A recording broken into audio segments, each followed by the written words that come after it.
teaching his disciples, saying to them, "The Son of Man is to be betrayed into human hands, and they will kill him, and 3 days after being killed, he will rise again." But they did not understand what he was saying, and were afraid to ask him.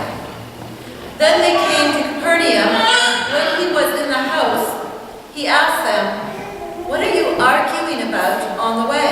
But they were silent, for on the way they had argued with one another who was greatest. He sat down, called the 12, and said to them, "Whoever wants to be first must be last of all and servant of all." Then he took a little child and put it among them, and taking it in his arms, he said to them, "Whoever welcomes one such child in my name welcomes me. And whoever welcomes me does not welcome me, but the one who sent me." The Gospel of Christ. Praise to you, Lord Jesus Christ.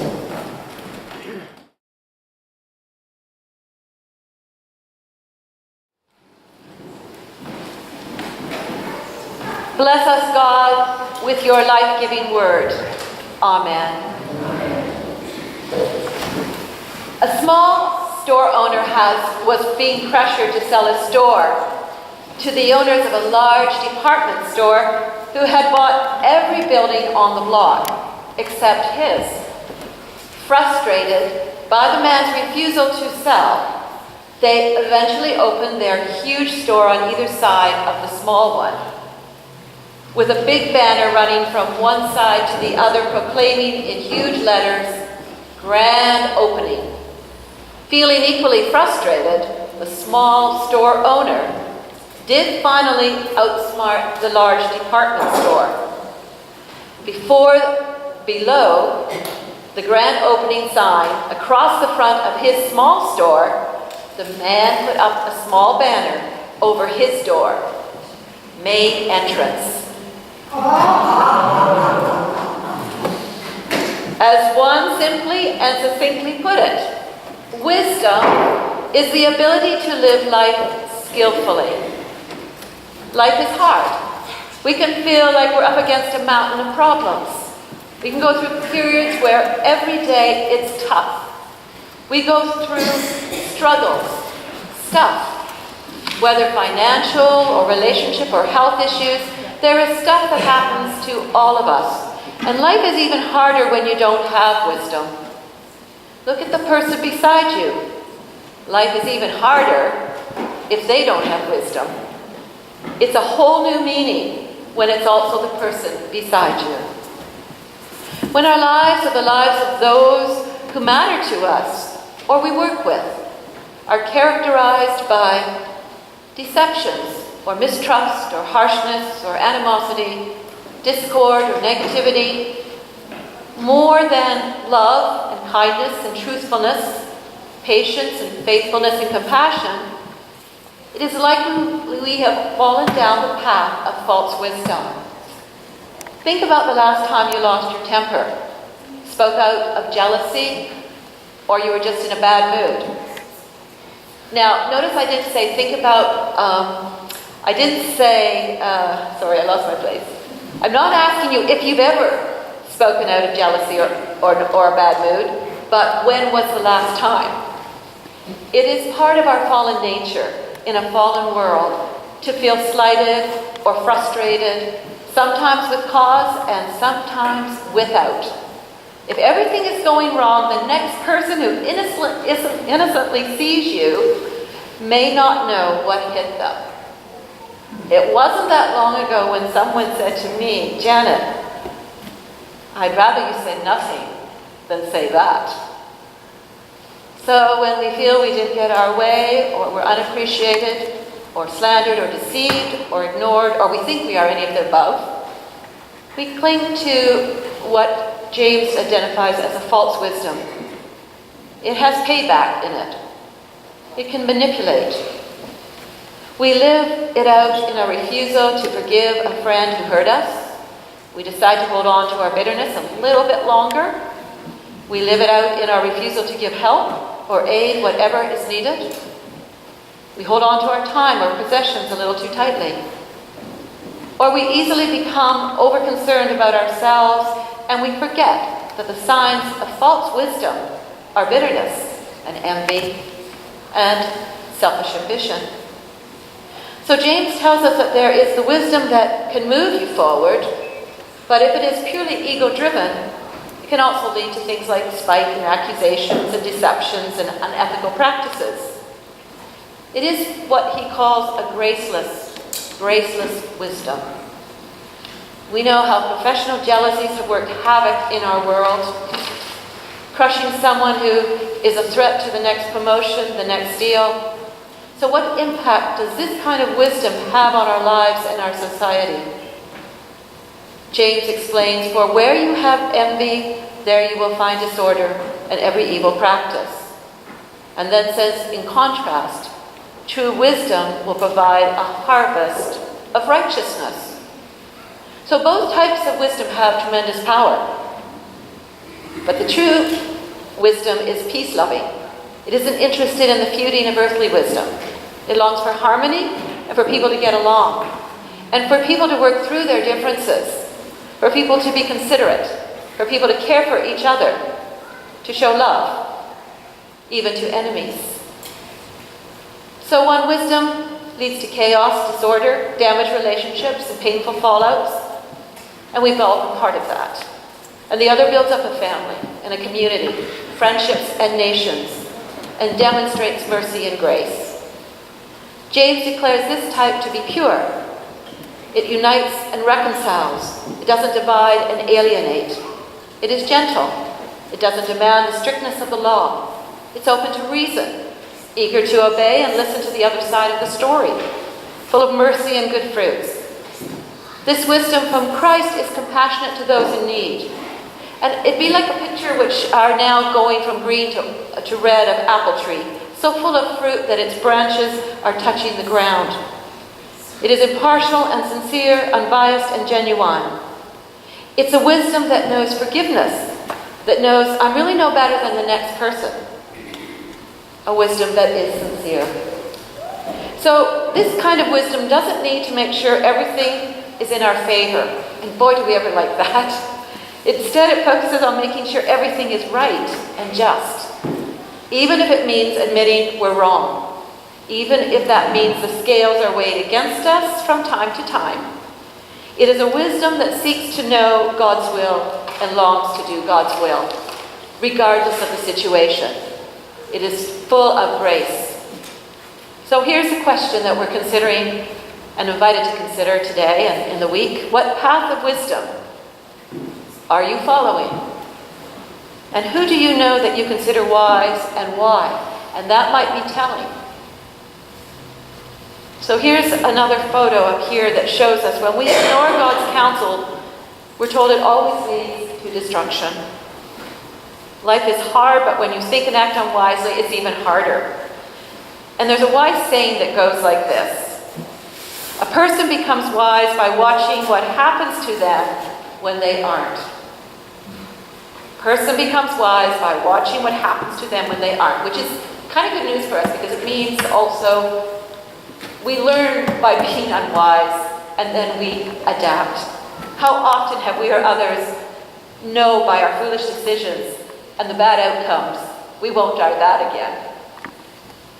Thomas Jefferson said, "The wise know too well their own weakness to assume infallibility. And he who knows most knows how little he knows." Wisdom is also the reward you get for a lifetime of listening when you would have preferred to talk. It's kind of hard on preachers to hear that one. So as we go through life, remember Proverbs says wisdom is the principal thing, therefore get it. Jesus' prophetic wisdom called the church to be a living sacrament of friendship with God, a compelling sign of hope and a credible witness of a more promising and truly human way of life. This is what the friends of the world have a right to expect from the friends of God, and perhaps even long to see in them. So what's comforting about that is that it can be a lot to hold together, all these characters and qualities, and think, oh my gosh, I've got to do everything better and better.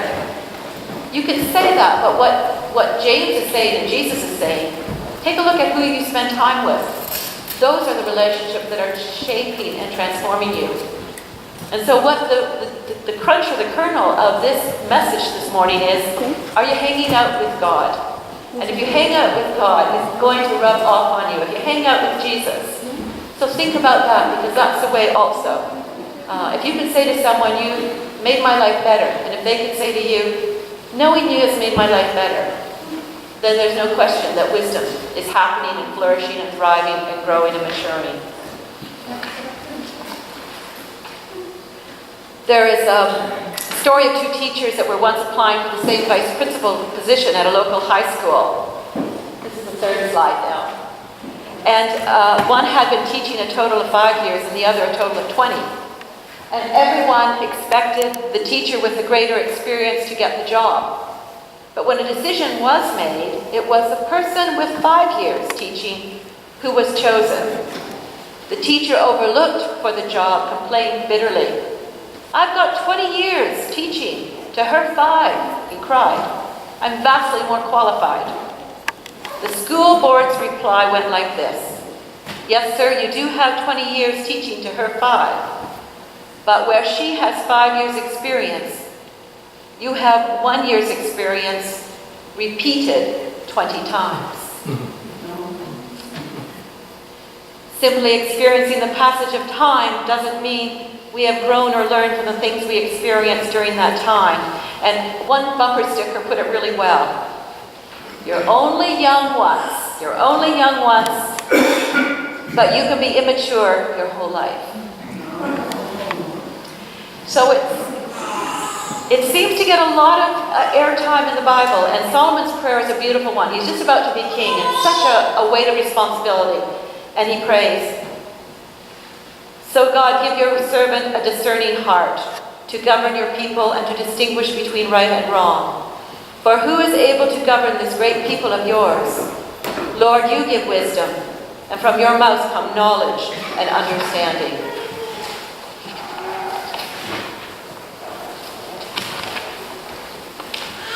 The next picture is one of the tongue of fire, and you might have caught it last week. I didn't have a chance to talk about that.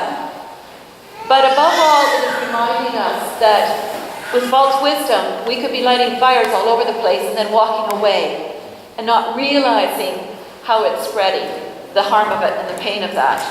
And again, I go back to Van Morrison's really good song. Does anyone know it? Professional Jealousy, it's called? He says in it, it reminds us how words can bring down a nation and they can ruin a person. He goes on in the song to say, not even a man's family will understand what's happening, the price that he's paying, or even the pain. Professional jealousy will start a rumor and then extend it to become more abuse. And what starts out as just propaganda has one day become seen to believed as truth. A lie is more deadly than sin. It can make a man very bitter and angry when he thinks that there's someone else that is going to win. Professional jealousy makes other people crazy when they think you've got something that they don't have. It can happen, ends the song, to anyone at any time. Assuming, therefore, it's likely happened to Van Morrison, but he's still singing and rocking it out. So we'll go through the next 3 pictures really fast, but they just show, he started a campfire. Everything's great, he's building community. But very quickly that flame on the ground and the flame of the tongue can lead to this. This is Mount Abu forest fire in India. And it reflects also what happens when false wisdom and bad language or bad words, the wrong words of hatred and fighting, hostility and contempt come into our world. And number 7 are some of the innocent creatures that suffer. They had nothing to do with all this, but now they've lost everything. And the next picture is an Amazon forest fire which wiped out the entire Awa tribe of indigenous people in Brazil. And finally, we probably recognize the next one, British Columbia, massive forest fires. What I find hard about this picture is you see the beauty of how things are to be, and you see the pain when false wisdom and the tongue are not under control. So finally, we're moving on to who is the greatest again. And I don't know if you know, do you know what the tallest building is in the world? I always used to think it was the CN Tower, but I realize not. It is in India. It's in Tubay. And it rises more than 2,700 feet, over half a mile tall. It has 160 floors. It's twice as tall as the Empire State Building, although we don't use that to compare as much. It is a home to the world's fastest elevator at 40 miles an hour, and also hosts the world's highest outdoor observation deck on the 124th floor. And the secret to the stability, though, of this massive building is found underground. Before construction began to rise up, workers spent a year digging and pouring the massive foundation that supports the building. The foundation contains some 58,900 cubic yards of concrete, weighing more than 110,000 tons. The building is safe because the foundation is solid. And so wisdom is our solid foundation when it's true wisdom. The next picture is Muhammad Ali. I should ask you who it is. You know who it is. And weren't we all fascinated with him? Is it Cassius Clay? Okay, then I got it wrong. Okay. Well, what I could see and thought in his face was we couldn't get enough about reading, even though we thought it was just terrible, how sometimes confident about how great boxers are. And yet we forget that even Jesus' disciples did that. He just told them he's going to die and rise, and they're arguing about who's best.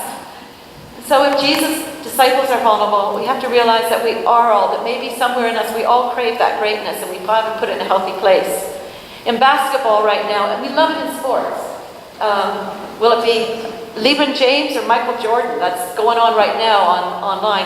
Who's the all-time of life greatest basketball player?